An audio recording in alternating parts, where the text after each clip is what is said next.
Hello, Swindon fans. It's the STFC fan chat here for episode 2 of our summer schedule. And we thought this time we'd take you on a bit of a trip down memory lane, but give you a chance to get to know a few of us a bit better as well as we recount some of our top moments as Swindon fans. We come across a range of generations amongst us, and we've got a range of experiences.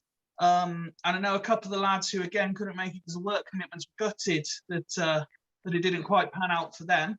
But I'm pleased to say, returning after his one show absence, Adam's back. How are you, pal? Not too bad, thanks. You right? Yeah, very well, thank you. Christian's with us again. Well, hello. Richard's with us. How are you, pal? How you doing, mate? You right? And sporting, if it's possible, even blonder hair than last time. Kieran's back with us. How are you, pal? Yeah, not too bad, you? Yeah, not bad at all. We are also hopeful that one or two more will join throughout the show.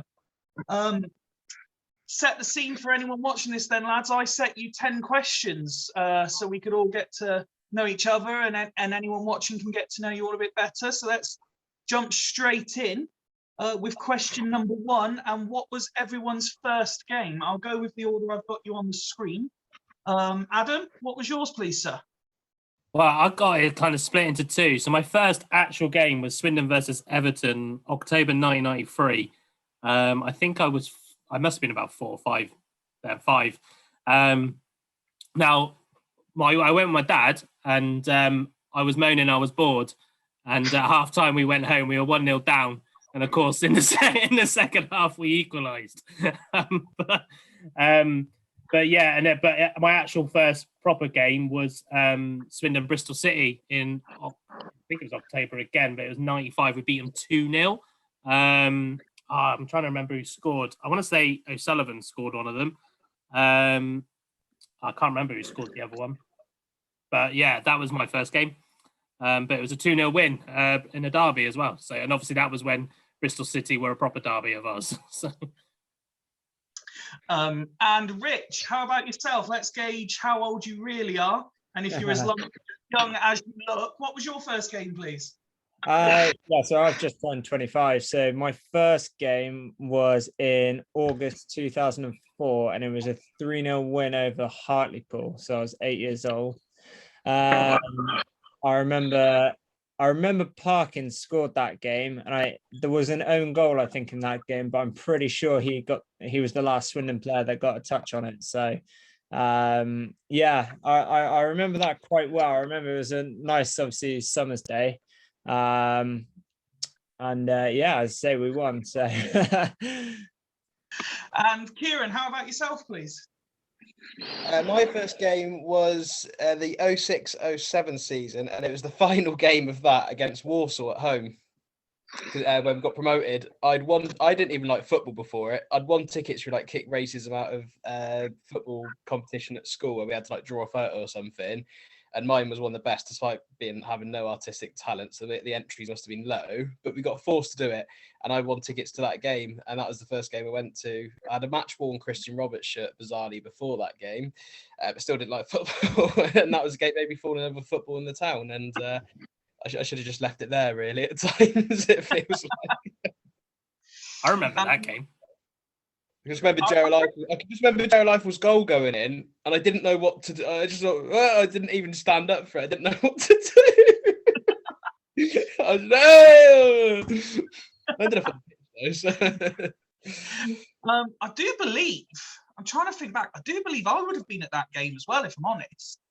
Christian, how about yourself? How far back are you going for your first game, please? Well, the actual first game I went to at the county ground was actually a charity like memorial game it was either 87 or 88. If you remember the Hungerford disaster, Michael Ryan, there was a charity match for that, which was John Frankham 11 versus a Lou Macari 11. I try to remember some of the name. Jim Davison played. George Best was scheduled. George Best was down to play, but didn't turn up. I mean, I think it was that stage of his life, you know. And I went into the changing room and managed to get in the changing room and get autographs and everything. It was great. And the first actual Swindon game was Swindon versus Shrewsbury. And I want to say it was 1988. I think we won 3-0 or 3-1. And Mickey Thomas was playing for Shrewsbury. As for mine, I go back to July 2003. It was a pre-season friendly against Man United under 19s. I remember it because I was at my nan's, who lived in Bassett at the time, and she sent me with an actual packed lunch. So I took sandwiches to the game, and then I believe afterwards, when we went back, we walked around the corner from where she lived, and Wootton Bassett were playing a friendly against Yeovil. So I then went and watched that in the same day. I remember, all I really remember myself from the first game was Miglioranzi stood out as being a different class to anyone else Swindon had on the pitch. I mean, it was only a friendly, but he was the player that I kept watching. And Man United absolutely battered Swindon that day. I can't remember if it was 3 or 4-1. I think David Duke might have scored from memory. But yeah, just Miglioranzi, his boots was the reason he stood out more than anything. But he was the first player that caught my eye in a Swindon shirt, and I went from there. Question number 2 then, Adam. I asked you all, what is the favourite Swindon game you've ever attended? This one was really hard. But I think just because of everything connected to it, back in 2010, we went to a little northern club called Leeds, and we spanked them 3-0. It was the second time that season we had beaten them 3-0. And I think Painter and Austin were on the score sheets for both games as well. And I went up with the lads, and we went up there quite early. We were on an all-dayer. It was a good game. It was, a fantastic atmosphere, and I think it was a good night out in the evening. I don't really remember it that much, but I think when I'm thinking of games that have really stood out, there's a couple that might have come close. Luton away was pretty good considering, and there was there's a couple of others that just the game themselves have stood out. But for me, I think the way I felt after the game and throughout the whole weekend, it was that 3-0 win away to Leeds.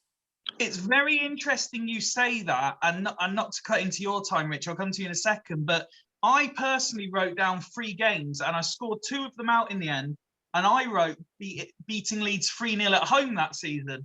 And I mean, I might be looking at it or remembering it through sort of rose-tinted glasses, but the reason I put it down was because I just remember being in the town in that game, and it being probably the best noise I've ever heard. It was just incredible. So yeah, I put the 3-0 home win as my favourite game. Rich, what have you gone for? It's interesting because I had one written down, and then as soon as you said something there, something else popped into my head. And what resonated with me is the feel I had after the game. And one that I remember under the Di Canio era was when we beat Wigan 2-1 in the FA Cup. And I remember when that second goal went in for us, that the stadium just absolutely erupted. Obviously, full capacity for that game, and what a game that was. I remember that so well. The other game I did have in my head, and it's quite a common one in very recent history, was obviously the 5-5 against Sheffield United. But no, the one against Wigan for me was definitely just topped that. Kieran, which game did you go for? So I went for the same as Adam, that Leeds away win, because I think it was like when the home one, I always remember the home one being special because I think they just come off the back of beating Man United at Old Trafford, or I can't remember, is it just come off the back of Man United game or just come off the back of the Spurs one? But it was either one. It was around that time they got an amazing FA Cup run because we were supposed to play them when they played Man United. Unlucky for them. And I can remember that home one, just thinking they've just beaten they've just beat Man United. There's not a chance they're going to come here and we're gonna even get a goal. Because I can remember every year we played Leeds, it was the same. They'd beat us 1 or 2-0 home and away. Beckford would fucking can score, Becchio, and we just lose it. We wouldn't look like we're in it. We just sort of roll over and knew it was going to come. So then when we beat them 3-0, it was sort of that absolute disbelief. But when we went to Ellen Road and did it again and absolutely outclassed them, and I think goal not long before half time, and just that stadium and singing "Is There a Fire Drill" to Leeds fans, they're walking out. Okay, they did get the last laugh that year. But another game that I really, really, really enjoyed going to was when we went to Southampton in the Johnston's Paint Trophy, and Pericard scored his first goals to the club. It was just one of those games. It was just one of those games. Like we'd beaten Southampton, I think, this season before. We'd done the double over them in 2010. We beat them at home and like towards the start of the season. The same as Leeds, wasn't it? And then Austin scored that goal at St Mary's late on. But I think Jonathan Douglas get injured or something really early on. We had like Will Evans at central defensive midfield. We had JP McGovern playing wherever he wanted to that night. And Vincent Pericard, I think they scored a couple. And Vincent Pericard scored. They had like a decent side out. And I just remember it just being one of those games where we just absolutely ripping the Saints fans for it. It's on the subject of the Leeds game. Just before I ask Christian for his answer, I know quite a few Leeds fans, and there's a couple who have had the same conversation with, and what they still can't get over is in those two games that season. Obviously, we won both 3-0. Painter got 4 of the 6, and Austin got 2. So they obviously opted to sign Painter. They had the choice of one or the other, and they chose Painter over Austin. And they still don't know. They still don't know how or why that came to be, because he was truly awful for Leeds when he signed. I was going to say, didn't Painter flop for them? Free transfer, wasn't he? Yeah, he was. Yeah. We had no right to win the away leg either. Because I drew it up earlier, I got it up here, and it's the back four. Now, one of them obviously you had Scotty Cuthbert, who he was okay. Gordon Greer, who was pretty good at that time. Jean-Francois Lescanel and Steve Darby. It was like 4 average defenders, if you like, in my opinion. But we had no right to go up against Beckford and Grella and keep a clean sheet. It's Christian, let's ask you, what is your favourite Swindon game that you've attended, please? Can I just start by saying that Leeds team that season was absolutely fucking shit. Yeah, I prefer, I've seen us beat the Leeds United in the Championship, what is now winning Leeds United team of 1990 at the County Ground, mate.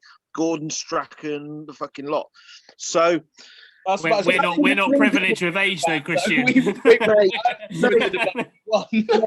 mate, Cheltenham beat Leeds that season home and away. Everybody beat Leeds that season. Nah, right. So you take the mickey about my age, but see, now I can give you Birmingham 4, Swindon 6. I was there.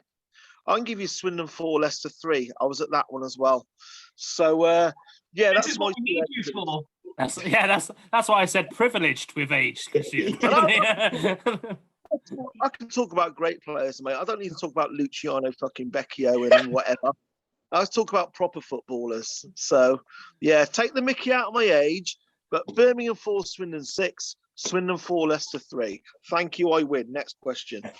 If you had to pick one, though, and not for the significance as in one was a playoff final, but if you had to pick the one that you enjoyed watching the most, which of those two would you go for? Probably neither of them. I'd probably pick the 1990 final against Sunderland, because there was absolutely no way on earth we were ever going to lose that. There was the Birmingham Swindon game. When we were 4-1 down, I asked my dad to take me home. I hated it. The atmosphere was toxic. I was a young lad. I was like, "Can we just go home and agree?" My dad would never go leave a game early. So we stayed there, we won 4-6. But, I know for about 50, 60 minutes, I hated that game.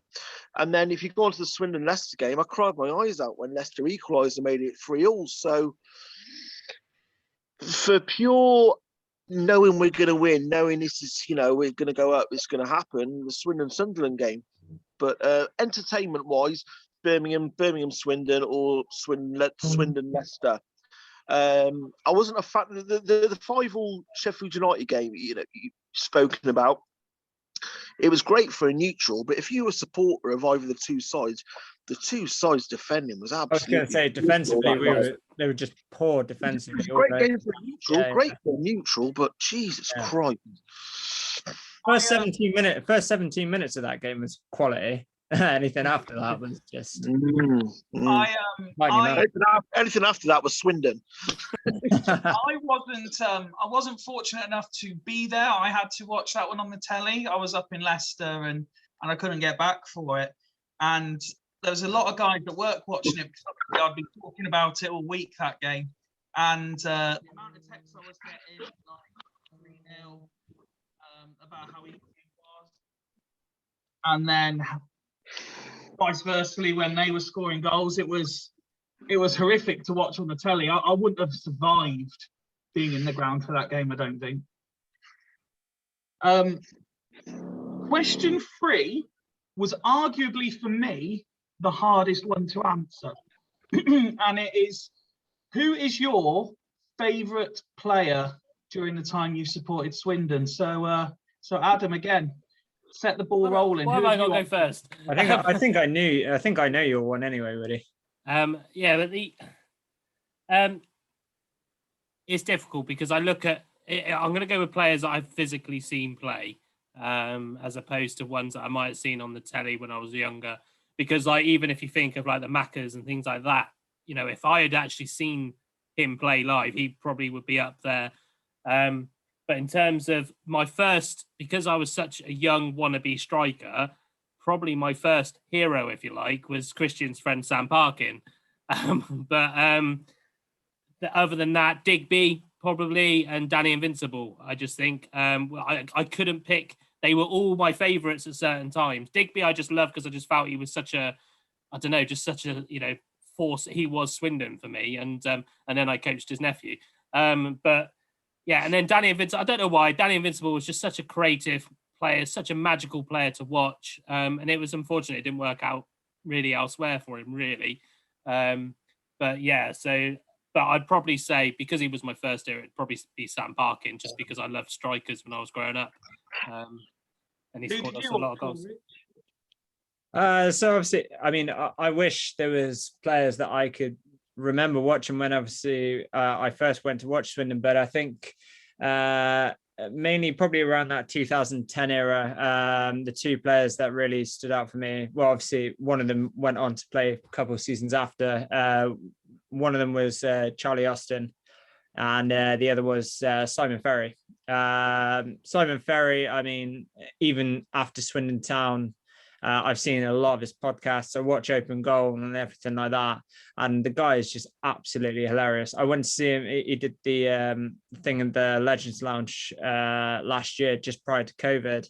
And I was in absolute stitches just watching him and hearing his stories of the time he was at Swindon and even after Swindon. So, yeah, and what he was on the pitch as well. I mean, you can't take away from what he was on the pitch as well. He was quality in that centre midfield with whoever he played with. But yeah, his Di Canio stories were just absolutely mint. So that's why I went with him. Two very good choices and very good reasons. I have to echo what you say about Open Goal and stuff. I watch them, and not even just the Di Canio ones. I watch a lot of the Scottish ones, and some of the stuff that goes on north of the border is outrageous, and they're going to be such good fun to watch at the Euros. Yeah, they will be. Kieran, who have you opted for?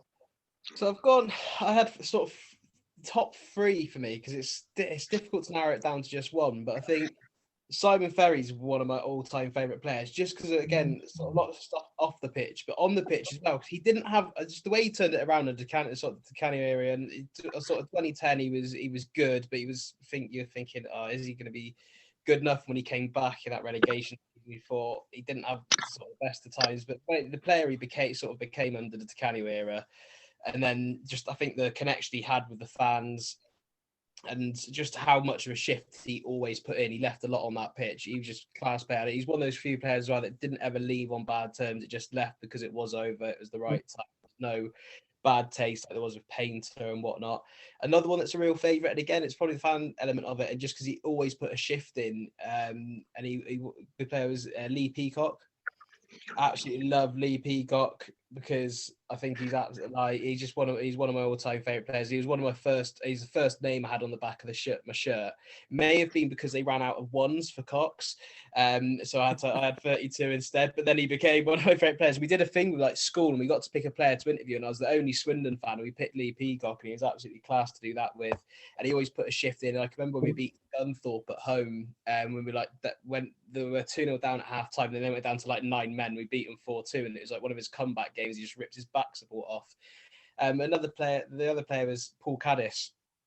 I just think he always put a shift in on the pitch. Very good player. And I just remember in that DeCanio era as well, that overlaps he's doing Matt Ritchie, and when he was injured, Matt Ritchie did not look like the player he was with Caddis.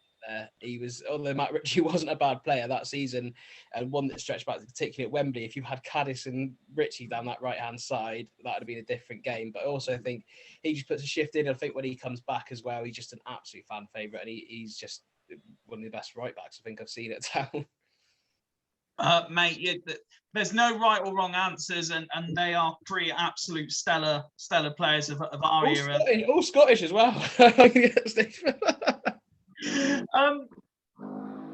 Bringing era into it again, Christian, it's your turn, and I imagine you're possibly not looking at players that DeCanio was managing, and possibly going back a little bit further. In the 1800s. I do go back further with my choice of favourite player, because that was sort of my generation. But I've just thrown a couple more sort of modern day ones in there, just to balance up with you guys and what you've all said. So my favourite player, without a doubt of all time, we were very lucky. Obviously, when we lost Macca, we got a very good replacement in that was Mickey Hazard, and Mickey Hazard was the best I've seen in a Swindon shirt. Fantastic, cheeky little player, midfielder.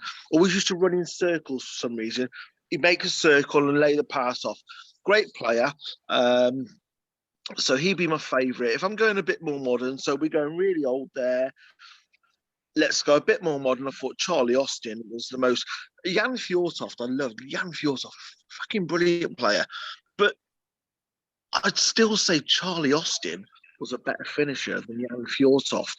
I mean, that lad, from what he came from, I know he's got his off the field sort of persona as well, but as a footballer, as a striker, how exciting was Charlie Austin to watch? And modern day, I think we've missed out here. I thought the general Anthony Grant. I nearly went for him. I actually did nearly go for him, but I thought, no, I'm not going to go straight for this season. So, I think you missed out there. You build a team around Anthony Grant. He's a winner. He's a fighter. The way he broke up play was brilliant.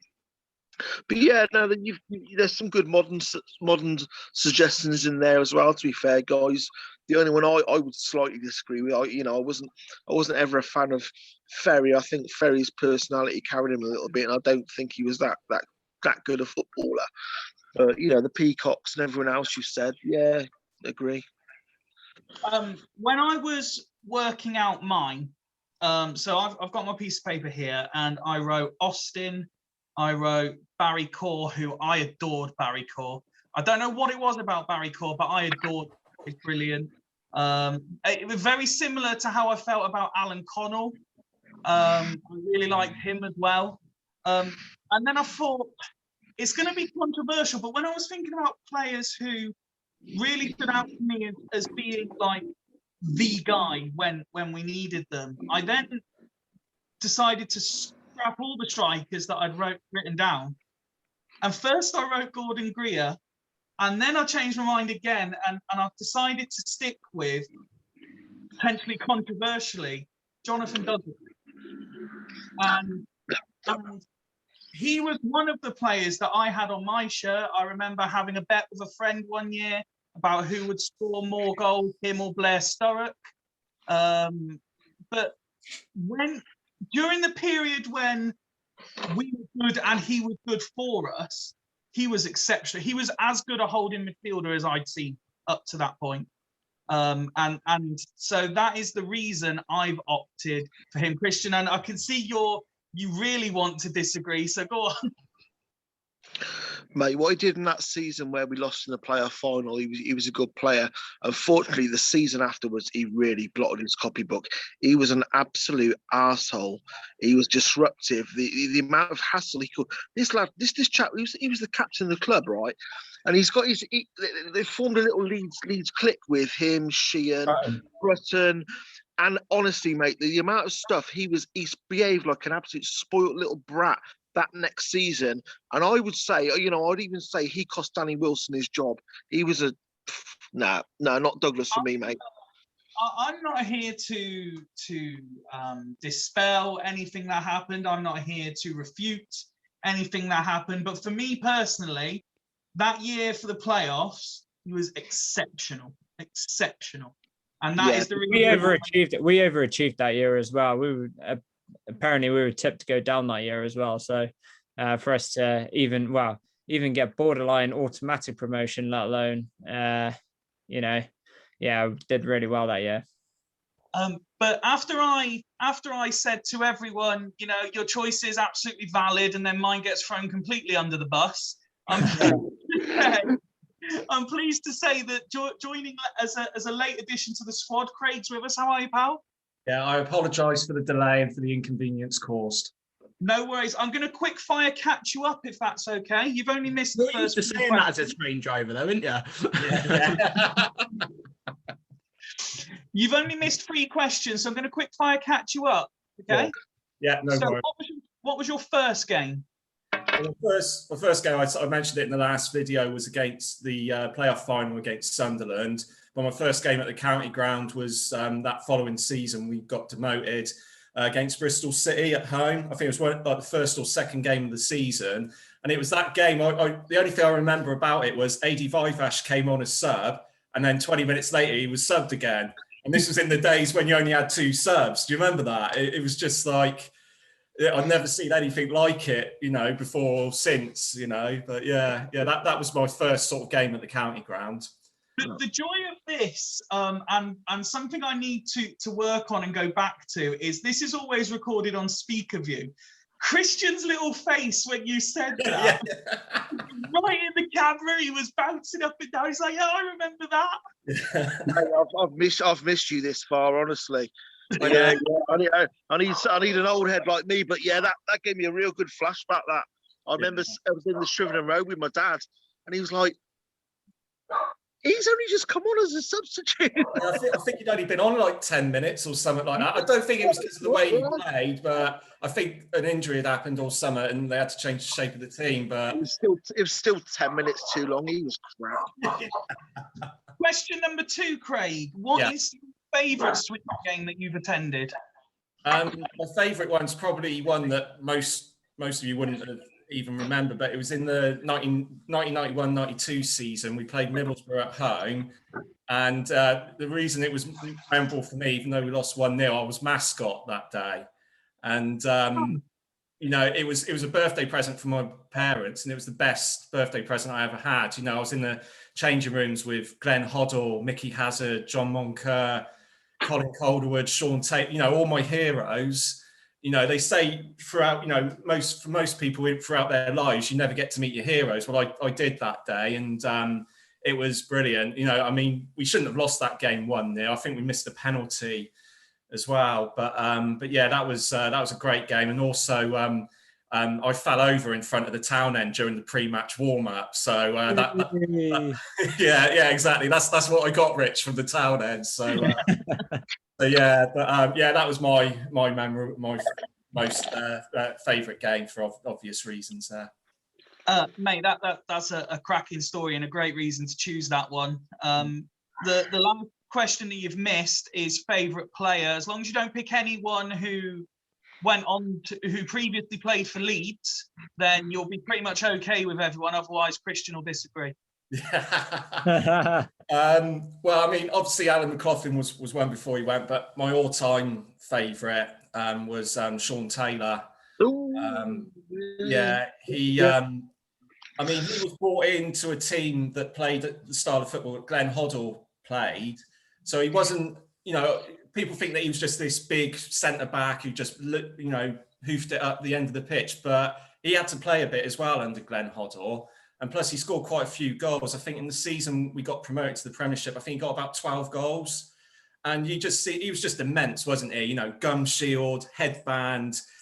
He wasn't afraid to put his body on the line like he did for the third goal against Leicester. So yeah, it just, I mean, more so because of his courage and his spirit and personality. And who doesn't like Sean Taylor? Mate, it's a cracking choice. Absolute cracking choice. Yeah. Craig, I chose Mickey Hazard. I thought you might go the same way as me, mate. Yeah, I mean, Mickey Hazard was a good shout, definitely. He would have been like a close second or third for me because he made a big difference to our midfield when we brought him in. His experience and everything, you know, you could tell, you know, and he suited the style of play that Glenn Hoddle brought in as well. But yeah, Sean Taylor, definitely for me all day long. Question number 4 offers up options, and the reasons behind why you've picked them are probably just as interesting as the one you've picked. What is your favourite Swindon Town kit, Adam?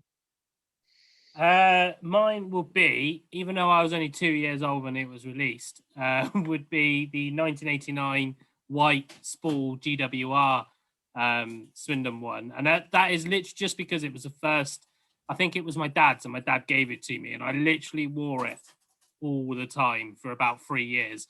And I quite liked the red version of it as well, to be totally honest. So, yeah, and then after that would probably be the Castrol kit. Okay, nice. Rich? I'm quite boring, but I think the red 2010 one, where it actually had 442 on it. The reason why I really like that one was because I read 442 cover to cover, and when obviously I saw that on a Swindon Town shirt, I was like, wow, I was absolutely buzzing. And yeah, and funny enough, I think it was actually the first Swindon shirt I actually got. So yeah, that one's quite a special one to me. Also the I was gonna say it, but then I realized Christian's on the course, so I thought maybe, but my favorite away one, now, God forbid, White one. no, is the blue and yellow one, 2012, 2013. The FIFA one. The Boccacini FIFA kit. Yeah. So FIFA 13, had FIFA 13 on it. That's kit. I don't know, for some weird reason I really like that kit. Now I know that was obviously Oxford colours, but I just really like the kit. Kit. Christian's actually saying in the background, "Nice kit," whereas Kieran's shaking his head. He's not Shaking his head. Kieran, what have you opted for? Not a yellow and blue shirt. So the home shirt was the toss up between two, but now Rich has said that red 2010 one, because I really like that. It's a simple shirt. I think it's one of the first ones we got by Adidas. So I think it's the first time I actually liked a Swindon shirt, because we had all those Lotto shite out beforehand. We had the one that had the fucking Kingswood logo that stuck together after you washed it and then faded after about 4 washes. You had to keep releasing it, and it didn't improve in any of them. And then we had that Lotto 442 one, which was just a horrendous shirt as well. The 2010 home shirt, or the 2011-12, yeah, 2011-12 one under Zacanio, I really like those two. They're quite similar. They were really nice. And away, I really like the red and black away kit under Zacanio as well. So basically, what you're saying is every kit since you've been a fan, you've liked. No, I didn't fucking like the Lotto ones. They're shite. No, I didn't like the Boca Juniors away one, funnily enough, because it was yellow and blue. Basically, just may as well turn up to Oxford United away in it and go, look, there we go. I mean, it was blue and yellow, actually, Kieran, not yellow and blue. we don't want to be pedantic. Well, how do you know that yellow underneath the thing? It could have just yellow, yeah, it was a yellow strip, wasn't it? Yeah. Yeah. Craig, did you manage to pick one, a favourite? Yeah, I mean, for the home kit, it was the first one I had bought for me, and that was the 89-90 season when we got promoted with the GWR radio across the front. I really love the one I love the most is the away kit, the green and yellow, not green and yellow, green and white one that one, I for some reason I just love that kit, even though it's got the horrible diamond badge, which I never liked. I always preferred the one that's behind Steve. But yeah, I'd love, if I could convince my missus to let me spend. Yeah, that's it. I've got one of those on order, Rich. Actually. But yeah, precisely that. I just loved that kit. That was the green and white one. It was I don't know why. It just it was the best one for me. Christian?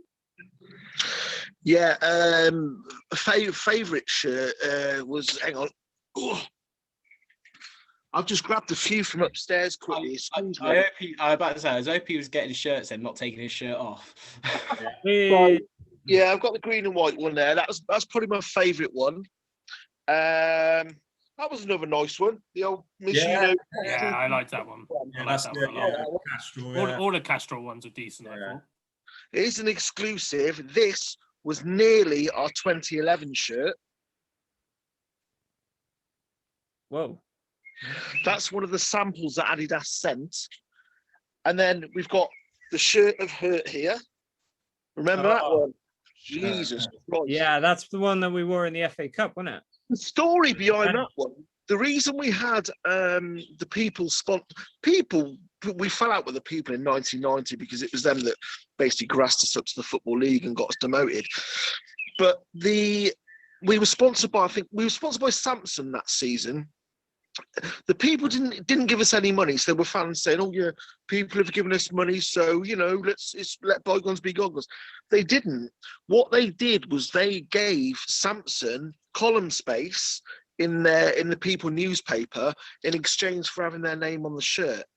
And one of the people's demands was we have a white shirt so you can see the red logo better. So the people were arseholes in 1990, and they were still arseholes back then as well. They didn't put a penny into the club. They just gave Samsung some advertising space. True story. Was that the year that we had that Samsung Player Pro contract as well? Like Yes. Yeah, we had. I can't remember who won it. Pavitt. We had Caden Jackson, who actually went on to be all right, and there was another guy. Doesn't he currently play for Stevenage? Or was that Jackson that went to play for Stevenage? Jackson went to somewhere up north, didn't he? Then he went to Accrington, then he went to Ipswich. There was another lad. I can't remember his name. I think it was midfield. Oh, it was Chris Smith, wasn't there? Ginger. Oh yeah, that's right. Yeah. I think he was the only one that ended up playing a couple of games. Or a game. But that Bocca shirt you're on about is quite funny because at the time I was dating Claire that ran the club shop then when Adidas she got all the Adidas stuff in, and living with her when she revealed that Bocca Juniors shirt, it was like nightmare because all the fans were, it's fucking Oxford colours, it's Oxford this, it's Oxford that. I was like, no, I really like it. It's not. That was a fun. It was quite smart. It was a smart kit. Stuff like that seriously. She got criticism from fans about the colour of a shirt or whatever. She took it to heart, bless her.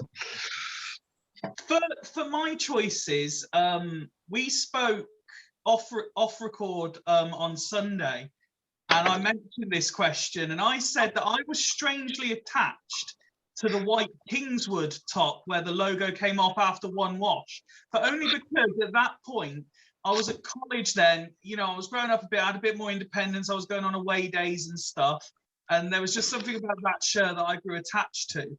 But in an era where modern kits are criticised for being generic and lacking character, the two I've written down, I couldn't really choose between them. So I've put both down. I've put the pink Imagine Cruising one with the purple Derby Rimmer, the charity one. Really, really like them shirts. They were really, really nice. And I was actually fortunate enough to get one of the Derby Rimmer ones in the kids size for my son. They don't do one for athletic build like me at the time, but I was able to get my lad one. Rich got one in the kid size for him as well. check out his Insta. Check out his Insta. Come on, Rich. Show us. You got to say something. It's not a kid's one. It's not a kid's one. I'd have liked one of the Derby Rimmer ones. They were quality. They were obviously for the reasons for why they were brought out, but also it just looked really good. Absolutely. Right, Adam, we are back to you. And the question next posed was what has been, it depends which way you want to go with it, what has been either your favourite away ground or your favourite away day? I'd have to go with ground at the moment, and I'm only going with this because I'd never been there before, and it surprised me at actually how nice it was. And that's actually Coventry's Ricoh Arena. I was actually quite surprised at how nice that stadium was, even on the inside and all of this kind of stuff. In terms of probably best away day in recent memory would be Plymouth away. I know I actually took my nieces to that game, but it was just such a New Year's Day, and that's that's got one of my moments for later there as well. But and Leyton Orient away when we won the league as well last. That was a quality away day. That was so good that day. But yeah, in terms of ground, I'd probably, just because I was surprised at how nice it was. I've been to a lot of grounds, but for the element of surprise, I'd probably say the Coventry ground. Okay, Rich? Yeah, so away grounds for me would probably be Molineux, Wolverhampton's. But in terms of away days, I think, well, going on from Woody 2019-20 season, for me was either Salford away. That was amazing. But for me, and this is one of my top 5 moments for Swindon, was Northampton away, which I believe was our last away game prior to COVID. And I remember that away game. It was just absolutely incredible. And I remember one of the stewards fighting with our fans, and he just got carried out. Say again? The fan or the steward? The steward got carried out. Kieran, what have you gone for in terms of away grounds? Away grounds is always toss up between two, but I really like Griffin Park. God rest its soul. Griffin Park is just always. I think I've only ever watched one bad game there, apart from the one where Alan McCormack bottled it and decided to let a 19-year-old take a penalty because he was going to sign for that club. But not that I'm over that. I'm totally over that. But yeah, I really like Griffin Park just because you'll never see his character ground. But I also really like sort of Bramall Lane and Hillsborough as well. I think Bramall Lane, Hillsborough, and Ellen Road, Ellen Road is like the first big ground I went to. And that was like, I was just like, wow, that's like, I was used to going to like Colchester and stuff like that. So that was a decent one. But I think Griffin Park was always my favourite away ground. And I had one of the best away days because I remember when we beat them 1-0, Calvin Andrew. I think we were already pretty much down, but that was a good away day. But I can't narrow down any away days. There's been too many, and they'll come back up later in the top 5 moments. Griffin Park for me is the one ground that I'm gutted I never went to. It's because I've been to a lot. I watched even, I went to watch us when we lost 2-1 in the League Cup to Man United. And like I say, it was only the surprise that Coventry's got me in there. But I'm so gutted I never went to Griffin Park. I'm gutted I went to that because that. Don't they have like a pub on each corner as well or something? Pub on each corner, and it's the Green Street pub. And I just think it was a proper old school ground. It was just always a good atmosphere, and we always packed it out there. I think even one Boxing Day we pretty much packed out, and there's just always a good atmosphere down there. Craig, did you manage to pick one or two of significance to you? Yeah, I mean, similar to Adam, Leyton Orient away is a great away day. I went to that match last season as well, and that was such a good day, such a good game. I mean, pretty much anywhere, any of the London grounds, like I said, Griffin Park was brilliant. I mean, my favourite actual grounds, this might seem unusual, but I quite like Loftus Road with QPR. It may not have been great for us as away fans, but I really like those grounds that are really enclosed and close to the ground, old school grounds, surrounded by housing and stuff like that, real sort of character and atmosphere. And yeah, I've been there a couple of times, and yeah, I really liked Loftus Road. So I imagine then you're a fan of, is it Luton where you walk through someone's back garden? Yeah. I mean, I've never been there, but I had heard about that. Yeah. Luton was a good away day. That was funny. I remember walking through Doris's back garden and singing, "We can see you washing up." Christian, what have you opted for in terms of favourite ground stroke away days? Yeah, I love the suggestion of Loftus Road. Unfortunately, I've never been there, but that was always a favourite of my dad's as well. He always said that was a proper football ground. I mean, during the Premier League season, I had a season ticket at home, but I only went to 2 away games. One of them was at Villa Park, but the other one, which will probably get my overall vote, was Man City away at Main Road. So I'll say Main Road as my favourite place to watch Swindon. Other notable grounds, the old Wembley. Oh, I love the old Wembley. Why did they knock that down and build? Why didn't they just build another one in the Midlands or something? And also, as has been mentioned before, Brentford. What a fucking ground that was. I went to the. I've only been there once. I went to the playoff game, but yeah, it's what you want from a football ground, isn't it? Yeah, for me, I also know Brentford. I only went once, but I just remember really, really enjoying it. And for me, it's when I was looking at this question, I kind of put the whole thing in together because I've been to some nice places. Forest was nice when I went there. Leeds was all exciting when I went there. But the one I wrote down was I went to an FA Cup game at Crystal Palace away. Just the noise was incredible. I mean, obviously, Palace fans have a reputation for being a great vocal support. But I just really, although we lost the game, I really enjoyed being at Palace, and so I wrote that down as well. Selhurst Park is meant to be amazing, especially the atmosphere that they have there. Crystal Palace fans, it seems more than what their actual numbers would suggest. But yeah, I've never been there, but I would love to go there just to savour that atmosphere. We've had some great away days at Wadden Road as well, Cheltenham. I thought that was going to be in your top 5 moments. Cheltenham 5, Swindon 0. Always bloody raining when I went to Wadden Road. Too many of them, mate. There's too many memories from that place. No. I had a good away day at Luton. I did have a good away day at Luton.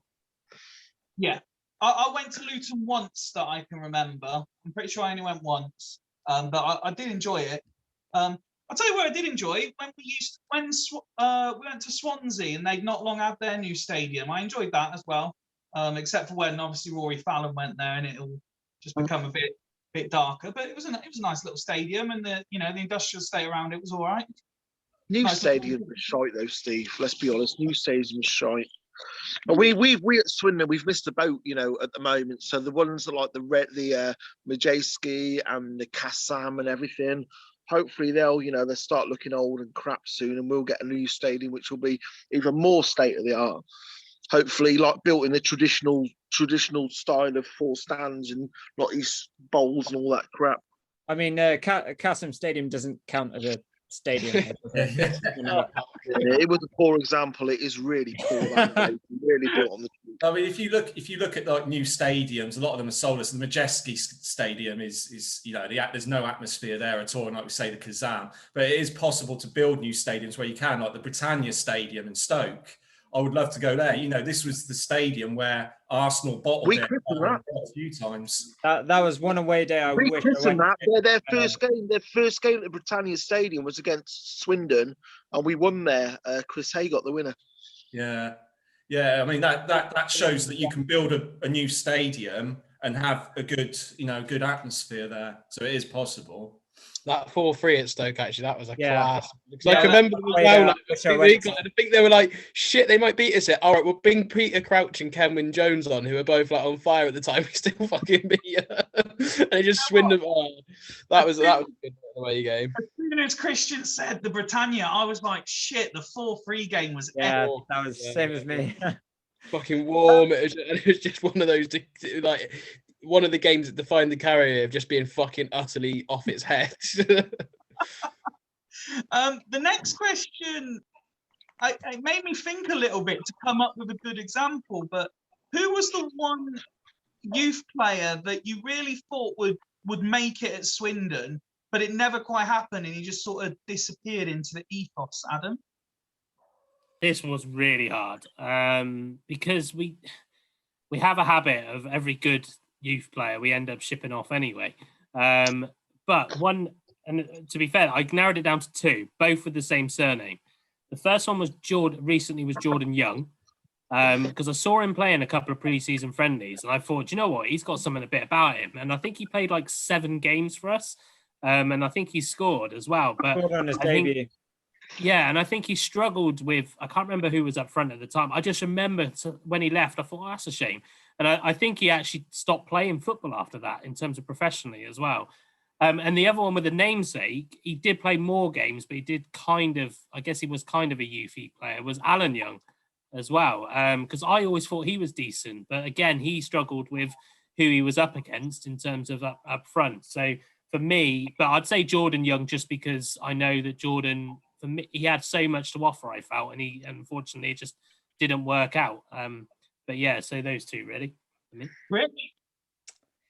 Yeah, again, this was quite a tough one. I'm trying to think of his first name, but he went to Bath. I think it was Chris Smith. Tom Smith. Tom Smith. Tom Smith, that was it. Tom Smith. Tom Smith was superb. Yeah. We could never let him. Yeah, I think we dropped. We should have done so much more with him because I thought he was a class player. He played quite a few games for us as well. And another player as well that we let go to Man City, which was Alex Henshaw. And then he didn't quite, I think it probably was too far steps up for him, to be honest with you. And then I think he just really just fell down the tier pyramid of the Football League and then into non-league, I believe. I could be wrong on that, but it was a shame that we never gave him a chance at Swindon. No, that's two great shouts actually, and it's making me think that really I should have been thinking of them when it came to my choice. Kieran, who did you come up with? Two, both strikers. Sol Price, I think I'd like to have seen him given. I just don't think we gave him long enough. He scored that hat trick like his debut against Stevenage, and I don't think he did particularly amazing thing. That was his senior debut. I think we should have given him another year. He was roughly the same age group as Scotty Twine, and look how he came on with proper stuff. And I think he was someone that I think we just let go possibly too soon, and should have been given a better chance. And the player that I always thought that was going to make it with us that didn't, and I think he's a very Marmite one, was Miles Story. I thought he was going to be with us and he was going to be sort of sold on for a bit. And I know he had a very mixed time with us. I always quite liked him. I just liked his pace. I know injury sort of severed him, but I thought he was really going to sort of do something with us. And then in the future, I know he's gone on to have an all right career in Scotland and stuff. He's not done too badly for himself. But yeah, I thought he was going to be something that going to sort of go forward with us, and one that I sort of got to see when he didn't. With Sol Price, I was just going to quickly say, I heard things that he was just a really bad trainer, which is hence why we let him go. But I mean, there's surprised he didn't make him captain on that basis. yeah. Well, It'd be, we should have kept him some of the John one of Sheridan. the players that Then we've he would have got. been the number 9. He just scored 45 goals and it stayed up. Craig, did you come up with a name or two for this question? Yeah, I mean, but there's been some. Where's Price now? Where's Sol Price now? Highworth. I had him on my short list, but I don't know where he's going. He's at Highworth. now. Highworth. Yeah, because he went to Melksham for a bit, then went to Highworth, I believe. Sorry, Craig. Yeah, no, that's all right. I mean, Alex Henshaw's a good one, and Miles Story is one. Yeah, I would have liked to have seen him given more of a chance. He did have his injury problems, so maybe that's why. But Tom Smith, like Rich said, I would have liked to have seen him be given an extra year. But one of the ones I've come up with is more recent, so it might be a bit premature. But I think Archie Matthews. I think we're a bit too quick releasing him, considering we got no goalkeepers apart from this new assistant. You know, it would have been. We've had so many of these young players, and people say, well, if they were good enough, they'd be started. But you don't know if they're good enough unless you start them, give them a run of games. Just going back on that, Craig. Speaking of goalkeepers, Will Henry. Yeah. Will Henry, I just thought that immediately. You said goalkeeper there, I thought. I did have this. Don't worry, I got this. But another one for me was, I mean, he's not doing so well now, I don't think, but I thought Will Randall, who went to Wolves, and he never really got the chance to play anywhere. I don't even think he ended up going on loan. And I think he was on trial for us under Wellens before he went to Sutton. And I think he did all right there for the first season with them, but I think he struggled to make the team this season. But I think he's someone, if he was given a chance, loan him back to us or something, give him a chance of some lower league football, he could have, gone on to do something really, really good. But yeah, him and Archie Matthews are the main two that I could think of. Christian? Yeah, I'm gonna go back a bit further again. Local chap. He was a striker. I was just thinking he could have done a bit better than what he did in his career, and that would be Paul Hunt. He was a striker around the Ardiles team and Hoddle team. He went on to play for Forest Green, but it wasn't the Forest Green that we know now. It was a pretty shitty. I think they're in the Beta Homes League, Forest Green, and he's prolific there. But I think Paul Hunt, if he'd have got the break, even if not at Swindon, because we were quite high up, he could have been at least a third or fourth tier striker. He had a natural instinct for scoring goals.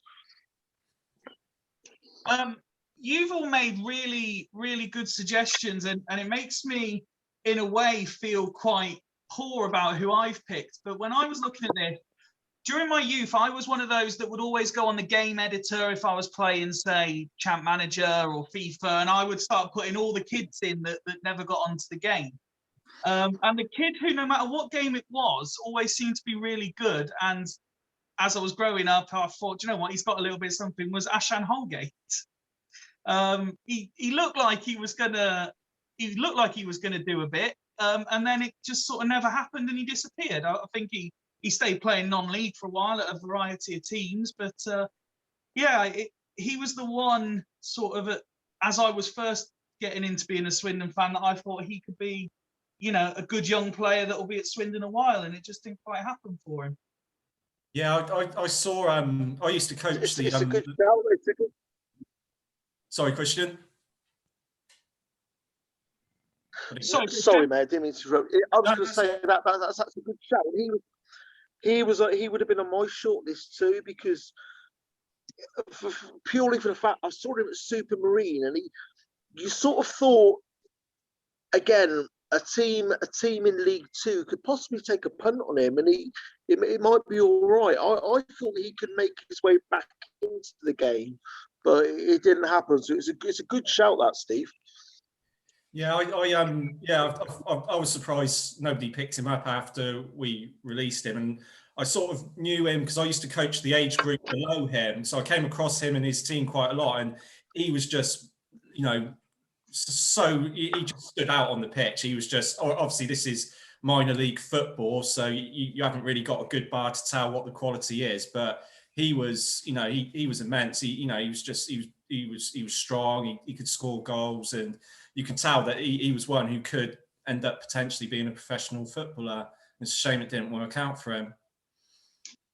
Questions 7 and 8, I'm going to kind of merge together because they're along a similar thread. And to be fair, you might not have answers for some of them. So they were, have you got any life moments associated to Swindon Town or Swindon Town games? And have you had any sort of bizarre moments away from an actual match that are Swindon Town related, Adam?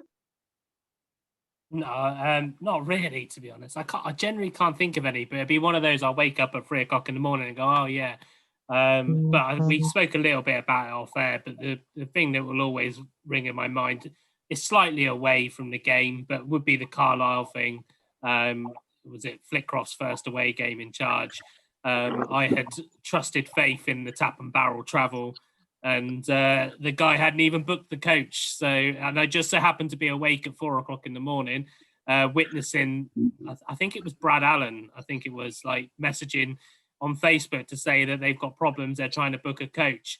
And I'm messaging, because Rich went with me on that day, and I'm messaging the lads going, lads, we ain't got a coach to go. We haven't got a coach. And I was working for MAN or Volkswagen at the time, and I had a Volkswagen Touran as my company car, and it just will always ring. I opted to drive up there, and I just remember singing in the stands, even though it was Flickroft's first game and we had won 1-0. I just remember us singing in the stands, "We lost our bus, but we still got here." And it's just one of those bizarre moments, I think, that will always stick in my memory as long as I'm a Swindon fan, I think. Yeah, just going on from that, Woody, because I totally agree. That was for me. That was as a passenger, we knew what Woody was. Some of the reactions that Woody had, but there was 3 other passengers in the car, and we were just absolutely stone out drunk. One of the lads brought a bottle of tequila, no, not tequila, sambuca with him, and finished the lot. And we had about 3. That was just me. Yeah, that was Woody driving. We probably had about 4 or 5 pit stops there, and probably about 6 or 7 on the way back. Maybe some slight exaggeration there, but yeah, absolutely. That was definitely one of the funniest and probably most ridiculous moments being a away fan from Swindon. But as a life moment for me was probably my first Swindon game at Wembley. That's not obviously my first game, but my first game at Wembley even. Yeah, no, completely understand that. Kieran, did you have anything down for these questions?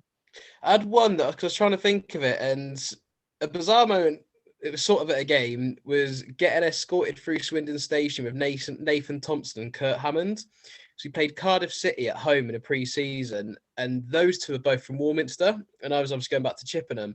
And obviously Swindon Station, platform 4, all goes to Cardiff and back to Chippenham and Bath and stuff. And the police, obviously, they're in full Swindon kit. And I think at the time the 2010 shirt had just been released, and it's still when I wore shirts to games. And I'd walking through, and the police just saw us, were like, "Yeah, we can't let you go up there to like your train's driven before the Cardiff train, so we're gonna have to like take you up there because these lads are fucking smashing shit up and just being arseholes all day." So I can remember that one being just quite a bizarre moment. There's 3 of us getting escorted by like 20 police through the station. But another one was when my daughter was born. She was 3 weeks early, and my ex had to go be induced at Swindon Hospital, and she got induced on the Tuesday. And that Tuesday night, we ordered 2 for Tuesday Domino's directly to the maternity ward, to the envy of everyone. But we played Crawley away. And it was the Crawley away where both teams ended up at 9 players. And then like that 2-2, I think it was a 2-all draw. I think we were 2-0 and ended up getting everyone, half the team sent off. And they had two players sent off as well. And it looked like a 5-a-side match. It was just a ridiculous game. But I was just sat in Swindon maternity ward trying to get signal with it. And getting told off for screaming too loudly and too many expletives. But I think that was one. And then she's born a couple of days later. And I said it, luckily for her, we didn't win the match because I said, all right, whoever scores the winner in this match, I'll name her after. So I don't think there's particularly any good girls' names in that one. How about you, Craig? Did you manage to think up any sort of strange STFC related scenario, or is there any life moment associated to a game? I haven't got any sort of life moments, but there is a bizarre moment. It's not away from football, but it was away from Swindon. When I used to play Sunday League football for my local pub, our sponsor was a Bristol Rovers fan, Bristol Rovers season ticket holder, and we played. Our kit was Bristol Rovers away kit that was bright orange. And for our end of season do, he paid for us to go down to the Memorial Ground to watch Bristol Rovers play. He paid for the tickets, paid for our travel, and we just had to, drink the booze. And guess who Rovers were playing that day? Oxford. and guess who Oxford had in their team? Tommy Mooney. So there's 11 of us, about a dozen of us in the gas end singing "We Hate Oxford" and Joey Beecham's illegitimate and all that. And then it took them about 25 minutes before they realised we were Swindon. And it got very tense, to say the least. Yeah, I was no hero. I was bricking it, to be honest. Long story short, we ended up. I think the police didn't realise we were Swindon fans, and they just thought it was like people, just between Rovers fans. But we stuck up like a sore thumb because the kit we had on was the season before, which was a brighter orange than the Bristol Rovers fans in that end. So the police moved us into a different part of the stadium, and we watched the rest of the match. But when the full time whistle blew, we had to leg it all the way to Bristol Parkway. Christian, I'm sure you must have seen some sights. I got quite a few funny memories to go, so I'll have to try and keep them really quick. So the first poignant one is my eldest son Josh, who's 19. He was born the other day that Ruddock scored the free kick against Colchester for Swindon, which was 1st of September 2001. So he was born at PMH, and you can go and take all your CDs and your everything records in, but his mum decided to go into labour on the day of Swindon and England game, England versus Germany. And so that went out the window. So the poor girl, she was in labour for the best part of 10, 12 hours. And all she had on the radio to listen to was Swindon versus Colchester and England versus Germany. And it's the England game where England beat Germany 5-1. And exactly, I've got it on the birth certificate. He was born at 8 o'clock at night, which is exactly as Heskey scored the 5th goal and England won 5-1. So he was born on that day. He's not big into football. I can't believe that. But that's one great moment. There was a game against Colchester a few years ago when Aidan Flint just twatted a ball off the pitch into the Arkle stand when I was sitting near the front. Nice, low and hard. And anyone that's played football with me knows I'm absolutely shit at headers. I'm the one that ducks and pretends that I'm going for it. But for some reason, he felt the ball. I stood up in the Arkle stand and caught it as clean as you like. And it knocked the linesman's flag out of his hand. So I got a cheer from the whole ground. That was a fantastic moment. There was the Speedway Grand Final a few years ago, Wolves versus Swindon. This is a tenuous link. The town had an agreement because it was on Sky. Swindon versus Wolves in the Speedway final, the Premier League final. And we had to get some coats up to Monmore Green where Wolves race, and we got caught in traffic and we couldn't park anywhere. So myself and Claire, we were parked about 2 miles down the road with 15 minutes to get to Monmore Green, with these big boxes full of the managers' jackets, the big Adidas managers' jackets for the Swindon Riders to wear out on parade. And we were like this, you couldn't see anything, running to the ground. We made it with about two minutes to spare, and Roscoe let us in through the back door. We didn't have to pay for the ticket. That was funny.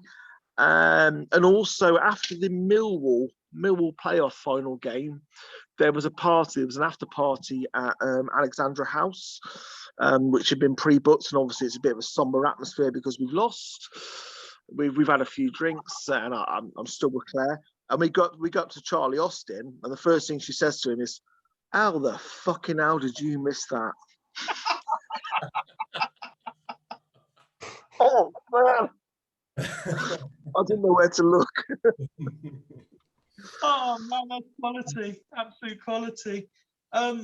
Hearing Rich and Adam's story about the Carlisle game reminded me of when me and a load of mates going to Bristol Rovers, and I sorted everything for him, said what time the coach was going, but apparently I got it wrong. I thought it was 5:45, it was 5:15, so we got there at 5:30. Every fucker had pissed off, and we had to leg it back to Gort Hill. There was only 2 of us that knew how to drive. I wasn't one of them, and we had to jump in the only cars that anyone had and try and bomb it to Bristol in time for the game. But the 2 I wrote down, in terms of life moments, the day I found out that Amanda was pregnant with Aidan, Swindon had a pre-season friendly with Portsmouth. So I turned up to the county ground an hour before kickoff for a friendly with Portsmouth and just sat there on my own, no one around me, while I contemplated that I just found out that she was pregnant. And in terms of a bizarre moment, I can't remember the backstory to it. If I'm honest, I'll have to ask my mum what it was, but there was something to do with Radio Wiltshire, and we had a Swindon player coming to turn on our Christmas lights at home. So there I was in my Swindon kit at the time. I was probably 14, 15, and whoever it was from Radio Wiltshire was like, "Oh, who do you think it is? Who do you want it to be?" And I was like, "I'd really like it to be Christian Roberts. I really hope Christian Roberts is coming to turn the Christmas lights on." Michael Pook gets out the car, comes and turns on the Christmas lights. And I don't think I look disappointed because that would have been unfair. But you know, when you've just said on the local radio, I really hope it's Christian Roberts and Michael Booth walks up to you. Brilliant. I love that. Steve, I have got another one for another time. I'll have to tell you on a different podcast the story of when I got thrown out the bloody ground for the Swindon versus Cheltenham match. We'll save that for another time. Oh my God. Steve Anderson, you prick. Two more questions and then we come on and then we finish with our top 5 moments. So again, I'll merge these two together, Adam. Realistic, and I did specify realistic because I didn't want Messi and Ronaldo coming out as the answer. Were there any players that you wished Swindon had signed? And as you sit here now, what is your dream as a Swindon fan? I imagine Christian's going to say Power Out, so that's nice and He's carried. But yeah, what is your dream sat here right now, Adam, as a Swindon fan as well? So I'm not sure the reaction I'm going to get on this one, and it's only because we were linked with him for about 4 seasons in a row, and I just would have been interested to see him play for us, and that's Akin Fenwa, because we were just linked with him so many times, like, you know, and I just thought, I just really want to see him play for us. He actually signed for us, but he failed a medical, I believe. Yeah. And I think I don't know why. And it was only because I really couldn't think of another name that realistically would have. And like you say, he had pretty much signed for us and just failed a medical. So for me, that makes it very realistic. STFC dream. It would just be nice not to be the club that gets shit on. To be totally honest, that's all it is. I mean, we were talking about grounds earlier and ground redevelopments and things like that. It'd be quite nice to have a ground that, you know, potentially all 4 stands are the same height. It's a traditional ground, and I'm not even fussed about bloody Champions League, you know, top end Premier League. I just want a club that's not going to get shit on by its owners, and a club that's, you know, just stable and you just enjoy going to a game, you know, like, you know, you go to non-league games and you see people that have been going to, I don't know, say Highworth for 50 odd years or whatever, and they do it because they just enjoy it. And I want that, you know, I want that feel good feeling that the club treats their fans correctly and they don't, you know, we don't get shit on as a club. That's all I want really. And, you know, we all know the answer how that's going to happen this time. But yeah, it'd just be nice for that to happen for me. And I think you and every Swindon fan deserves that dream to come true, Adam. Rich, was there any players that you had on your fantasy realistic shortlist? And what's your dream? Yeah, so one player that I think we were actually linked with on loan from actually Spurs. And do you know what? I'm not actually a massive fan of him, but it would have just been interesting to see how it would have worked out for us, considering he's probably one of the best strikers in the world at the moment, is Harry Kane. And we were actually linked with him. We were linked with him. He was going to sign for us on loan, and then it got cut out like the last minute or something like that, and he went to Leicester on loan. He was on loan at about 5 or 6 different clubs, wasn't he, before he broke into the team? That's right. Yeah, absolutely. So I would have just liked to see how it would have worked out. Obviously, we had Ryan Mason on loan, and obviously it worked. He got into the Spurs team, didn't he? And then he went on to manage them, obviously, very briefly at the end of last season. But you know, Harry Kane, like as I say, he was very closely linked and almost going to sign with us on loan. So not like I'm a massive fan of him, but it would have just been interesting to see how it would have worked out, considering, you know, my dream, well, to be honest with you, I've only ever seen us in League 1 and 2, so it would be nice to be in a different league. And I don't mean the conference. No. No, so I would like to see us in the Championship, just because the clubs will have come down from the Premier League, and clubs that are long term in this Championship, and some of the stadiums there as well. I'd love to see us in the Championship, but that'll be certainly a few years away, I think. To be fair, pal, give it 5 years, Rich. Just give it 5 years, mate. To be fair, Rich, I mean, what I've written down here, bear in mind, obviously, I live in Leicestershire now. I'm surrounded by Leicester City supporting work colleagues and family members and stuff. Despite everything that's happened to them over the last however many years, what I've written here is to see us play in the Championship, is what I wrote as the answer to that question. Kieran, what have you put as any players you wish we would have signed and your dream as a Swindon fan? Danny Green, Bradley Wright Phillips, and Marlon Pack. Really wish we'd signed those, because that changes that season for me, and I think they'd have been good assets to the club. And yeah, but they're the only three I could really think of that we were close, if not had actually signed through that bitter transfer window. But I think, to be fair, I'd love to see any of the players that just scored against us all the time for other clubs that didn't play for us. So not like Alex Rebels that did play for us, did fuck all for us, and then just keep scoring. Just any one of those that just natural goal scorer that seemed to score against us, but would have actually been all right for us for once. But my dream is to see it's to see Swindon in the Championship, because I don't even give a fuck about the Premier League at this point. I'd just be like to see one season in the Championship. I'll be fucking happy, and that's how low it's got. For us to get fucking stinkingly rich and have a massive fairy tale like Bournemouth. Like obviously there's some lovely fairy tale there. Or the fat cockney twat not to make us go bust and just to sell the fucking club. Craig, you're up next. Yeah, I mean, I got two players, one loan and one sort of permanent. I mean, it wouldn't be Swindon unless we had a loan player, really, would it? But one of it, I mean, I don't know if either of these were realistic or if we were ever linked to them, but one of them was Nick Powell. He spent about 4 seasons at Man U after they bought him from Crewe, and I think he only had 1 full season out on loan.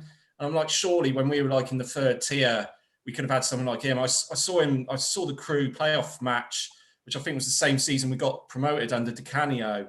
Not when they played Cheltenham and beat Cheltenham, didn't he? I think it was Christian crying at Wembley. Honestly, Christian, I forgot that it was them playing Cheltenham, but yeah, I mean, he was brilliant. You know, you could say he was. Thank you. Twine reminds me of him a bit, and you know, he was top quality. But he just seemed to be, maybe because Man U know better when it comes to developing players, obviously. But I just felt he was wasted for those 4 seasons. He only had 1 full season on loan. But permanent, is, you know, Kieran was saying about goal scorers who score against us. Paddy Madden. I'd have loved to have had him. He was at Yeovil and Scunthorpe. I don't see why we couldn't have, you know, had him if they could afford him. Why couldn't we? So yeah, that's my 2 sort of signings. Dream, similar to Adam, really. I remember, you know, you're saying about just enjoying the football. I remember when the season we signed Sammy Parkin, he scored a hat-trick on his debut. I was in the Town End, and the Town End was bouncing that day. It was also the same season we signed Jimmy Davis. He was like a tearaway down the wing. God bless him. But that season we only finished about 10th. But I still remember every game I went to, near enough every game. And that season I really enjoyed it. It was one of my most enjoyable seasons, even though we didn't go up or anything. And I'd just like to be in that position. I mean, I think we were having financial issues off the pitch, but I would really love to be in that position where I'm enjoying my football again. And obviously for Power to go and for us to buy the ground, for the trust to buy the ground and secure the club's future. That's my dream. Christian? Championship. Completed it, mate. I want to see us back in the Premier League. Well, I want my two boys to see Swindon in the Premier League. That's my what I want for the future. And obviously Power out. That goes without saying. Sooner we get him out of the club, the better. Players we could have signed in the Premier League days. There were rumours linking us with Chris Waddle and Gary Lineker before we moved to Grampus 8, possibly on loan because I think the Japanese season started later. So there were rumours in mainstream media that Gary Lineker might possibly join us. And also, I think in Match Magazine, Chris Waddle was coming to Swindon that never materialised. and it's unfortunate because we needed that little bit of extra quality to stay up in the league, and who knows where we could have been now. Obviously, I mentioned that my dream, as I wrote down, was to see us in the Championship. In terms of players to sign, I wrote down, and I've got a feeling I've got his name wrong. Dean Cox, that left-footed right winger at Leyton Orient. Have I got Dean that Cox. wrong? Dean Cox. Dean Cox, yeah, Dean Cox. I really enjoyed watching him, and the other one who I wrote down was Lee Trundle. I would have liked to have seen him in a Swindon shirt.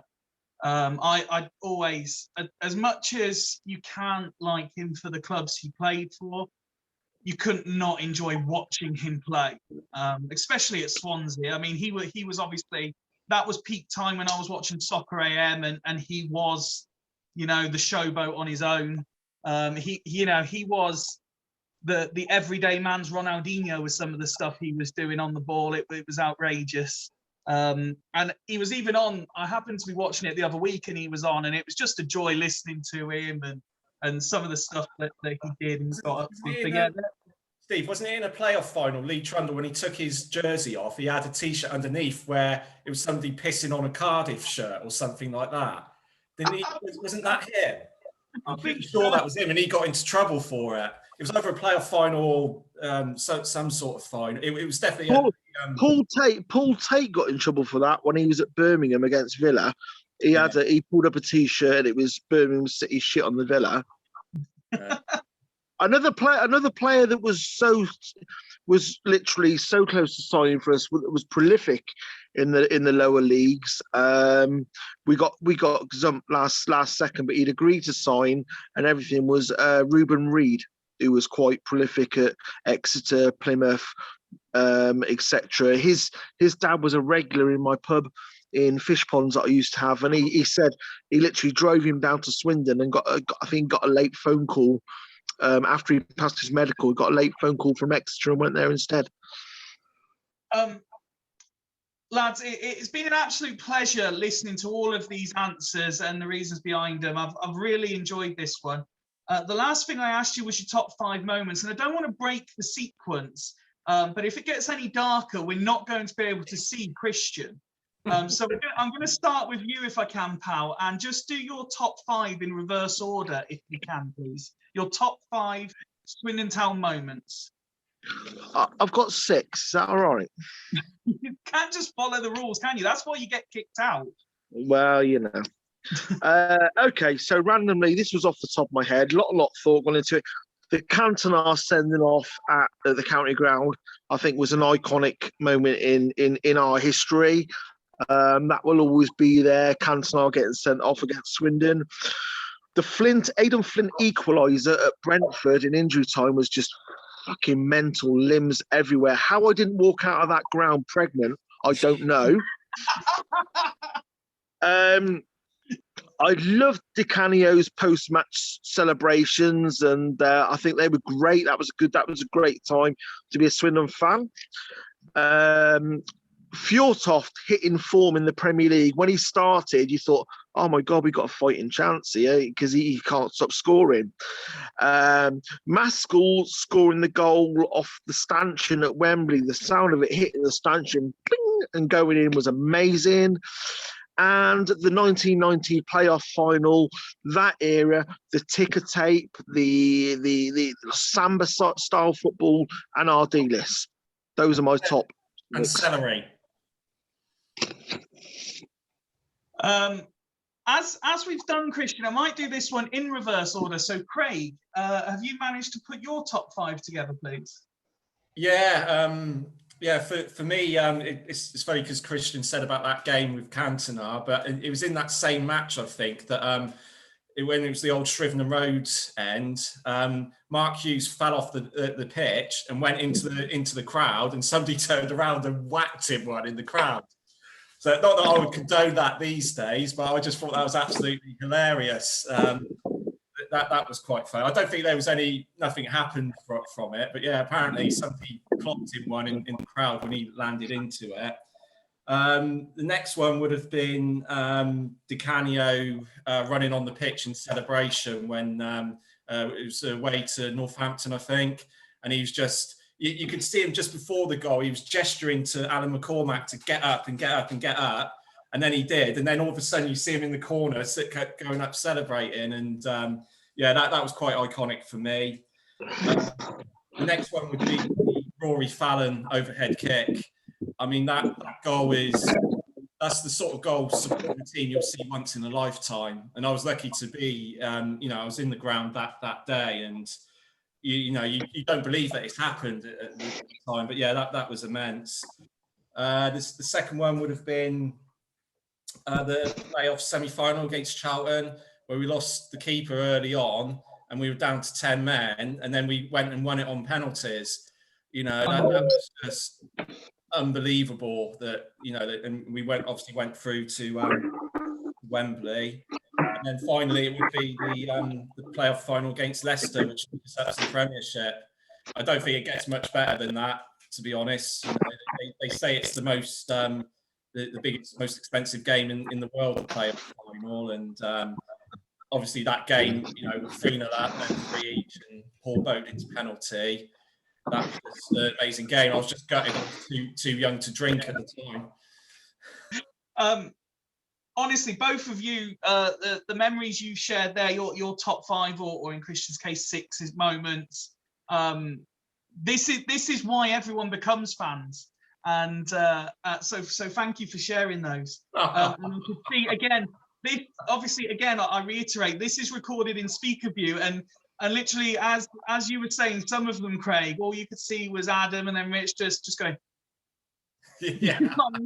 Like, yeah, that's definitely a moment. And I think you could almost see at least one of them at one point changing their top 5, thinking, oh, forgot about that. That's got to be in there. Kieran, your top 5, please. Top 5. So, in reverse order. Ward's first goal. So, in the first leg, the Ward goal against Charlton, just because that was the one that set everything in motion. It was, I think that was the first, because that's the one that set everything in motion. But also, for whatever fucking reason, Martin Tyler was doing the playoffs that year, which gives one of the best bits of commentary when you get home, watch it back, and you just watch it. It was just, Ward, you bet! Fucking before he went doolally, it was one of his best bits of commentary. But his goal against Charlton was. I just remember the county ground properly erupted that night, and that was the start of that whole first leg. Was actually quite an enjoyable one until Dave Lucas sort of mispunched the ball and gave us a bit of a set. And then that set up the 10th semi-final for us at the Valley. But we'll get back to that one. Sorry, Kieran. Before you do number 4, I've not seen Rich's face smile as much as until you said Martin Tyler. Did you want to come in and add something? I was just going to say the commentary for that. I actually I wasn't at that game, but I did listen to the commentary, and I have done all since. And it was like it's a touch and shoot. Yes, you bet. 2-0 Swindon. And it was just absolutely amazing. And then Charlie Austin's first goal as well. It was like Austin going on. Austin going in. That's it. Yeah, wasn't it? And it was just amazing. Sorry, Kieran. Back to number 4 then, pal. Number 4 comes as it was always bittersweet that it happened the way it happened, but the Oxford away win last year, and I know it was probably the only highlight from last year, but the Oxford away win last year, for the pure fact, after they scored like so early on, or I can't remember when they scored, I sort of gave up with the game. I was sort of like looking half-heartedly at it, thinking, fuck, here we go again. It's going to be the thing. And then completely losing my mind when we brought Tom Broadbent on and put him up top, which was the only time there was a bit of footballing genius from Whiskey Nose, young shit Whiskey Nose, and just that fucking moment when Broadbent scored the equaliser and then managing to score the winner, it was gutting that we couldn't be there for that, but it was just finally good to get that win at Oxford. And I think that was one of the few moments during lockdowns where we haven't been able to go to games that fucking properly got me excited about anything in that game. And just I think the shithousery that we put a centre half up front, and he scored one of the goals and sort of helped with the other one.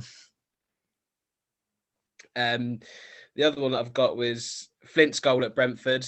that was another game where he looked down and out, and that took it to extra time. And I can just remember the fucking.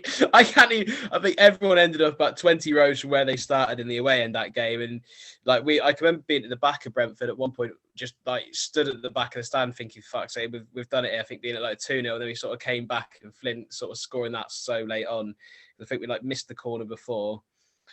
The second one was it's sort of a tie. It's between the actual game where we won the league in the Di Canio era, all that wasn't special. I think it was like we won the league and it was good.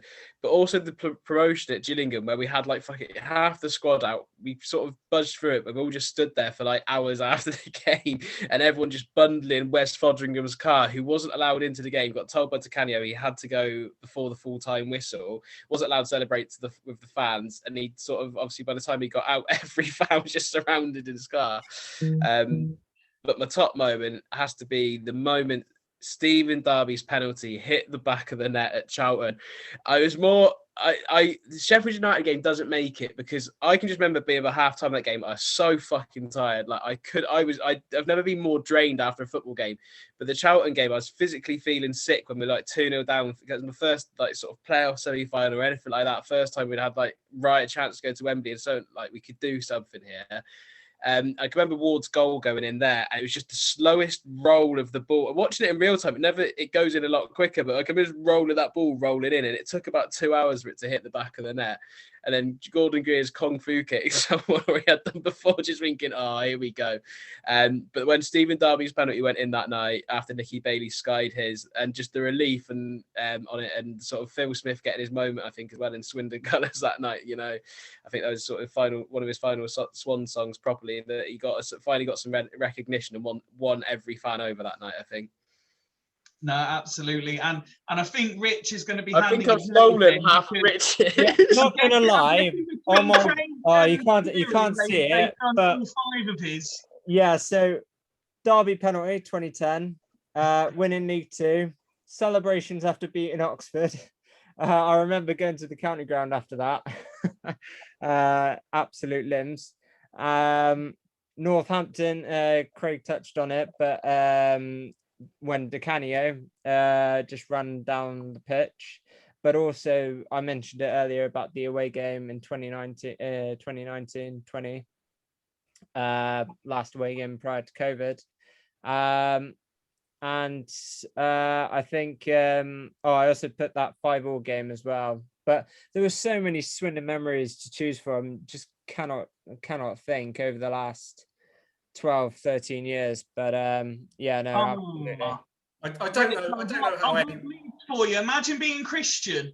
I don't know how anyone can put that Sheffield United 5 each game in. I think it was the pitch invasion afterwards. Yeah, I was a nervous wreck after that. It wouldn't be in my top 5. God, that was an absolute nightmare. It's finally your turn, so you've been waiting patiently, and I might as well not bother. To be totally honest. I think nearly all of them have been horrible going last. I've had to write down the order because I didn't realise you were doing it in order, but and this is kind of a spoken order. I kind of looked at it from angles of a bit of shithousery as well. So in 5th is when we beat Bristol City and Nathan Thompson celebrating in front of their fans. I don't know why. I just loved that moment. Yeah. And where he got Matey Boy sent off as well. Oh, was that the same game where Wade Elliott got sent off in like the first? Yeah, that was Wade Elliott. Yeah, and he sat there like that, like regardless of what happened after. Was that not Flint's first game back? Or was that his second one? Because I can remember. Oh no, Flint's first game back was Nile Rangers score that winner, but Flint scored the opener. I can remember him celebrating. Yeah, Nile Rangers scored really late on, didn't he? Yeah.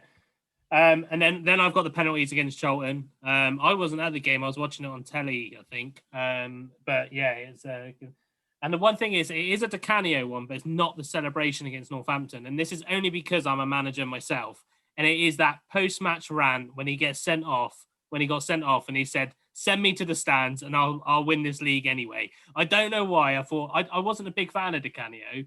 But that moment for me was probably one of the best post-match interviews ever, just because of the sheer arrogance and then the fact he backed it up as well is I have to say, I'm quite surprised up to this point that no one's put Di Canio fighting Leon Clark in their top 5 moments. My other one, just very quickly, Woody. My other one was League One Wes. Sorry, I can carry on. No, and then I still remember the atmosphere to this day was the winner against Doyle's winner against Plymouth on New Year's Day. It was just amazing that day, like the absolute eruption, and the fact that we completely ruined Plymouth's day as well because they had opened up their new stand and all of that kind of stuff. And obviously the goal, it was a very vital goal to our champion charge. Bless. Bless. Yeah. And then the winner for me has already been mentioned, but just again, because I was a striker when I was growing up and I loved strikers, was Rory Fallon's overhead kick. Just because it was such an important goal as well. And the technique, we won't see a goal like that for a while at the county ground, I don't think. So that was my number one, because it's only my number one because it's the first one I thought of the moment I read that question.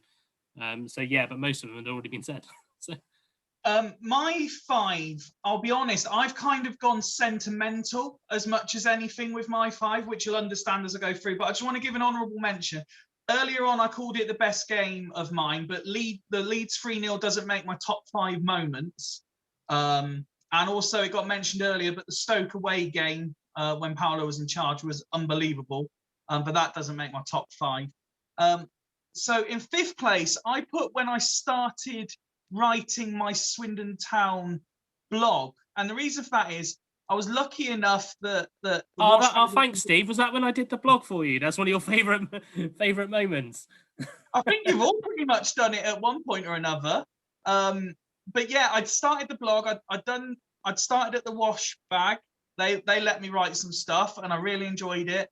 And then I set up my own WordPress account, and I got very lucky that the ex-Swindon players would let me send them questions that they would send back to me. And that opened up a whole new realm for me. I always wanted to go into sports journalism, and it never quite happened.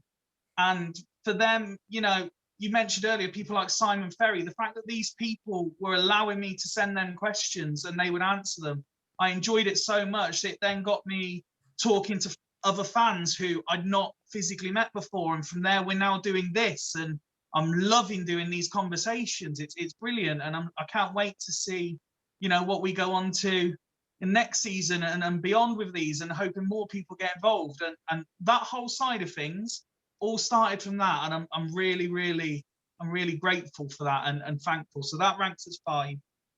At 4, I've put the Aidan Flint goal, but mine's different to everyone else's, because I wasn't there and I wasn't even watching it on the telly.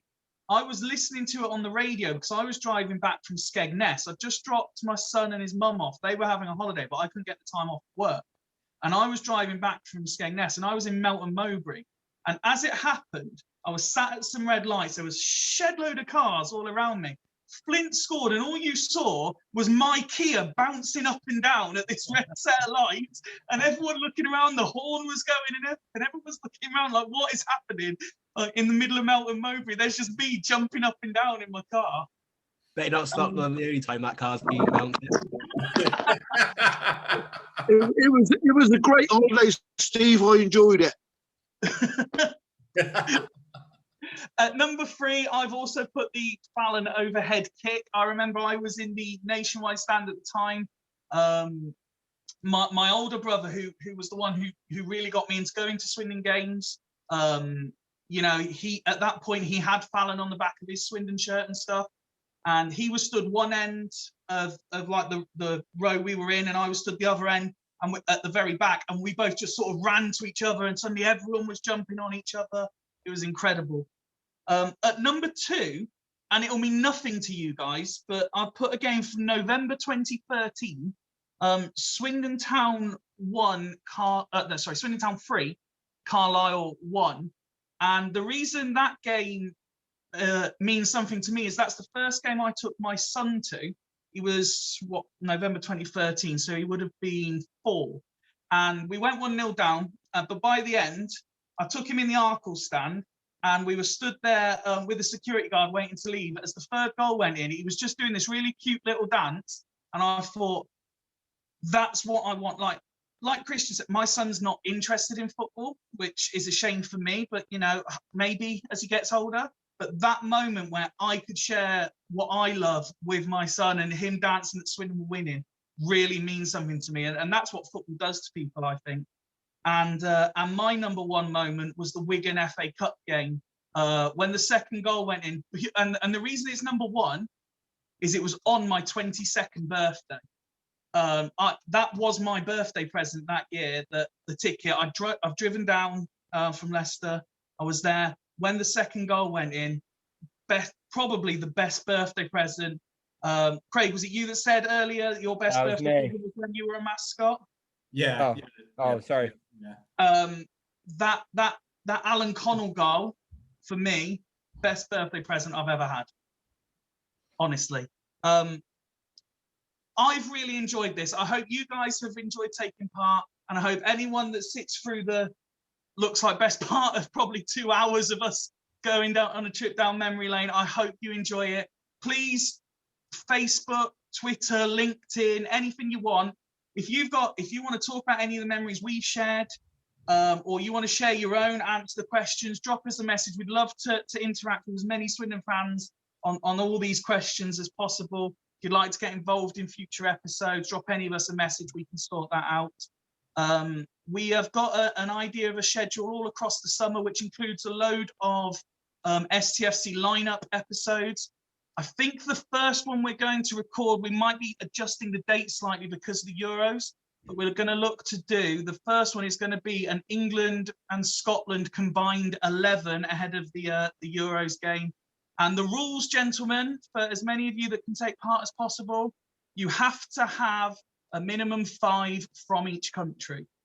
So it is a straight England, Scotland 11, not Matt Ritchie and 10 English players and using a thing there. I want 5 Scottish or 6 Scottish and 5 or 6 English. But we will confirm dates again. Thank you guys. Thanks anyone that's watching or listening if you're doing the podcast version. Gentlemen, thanks for your time again. Good evening and good night. Cheers, Steve. Cheers, 5 Well,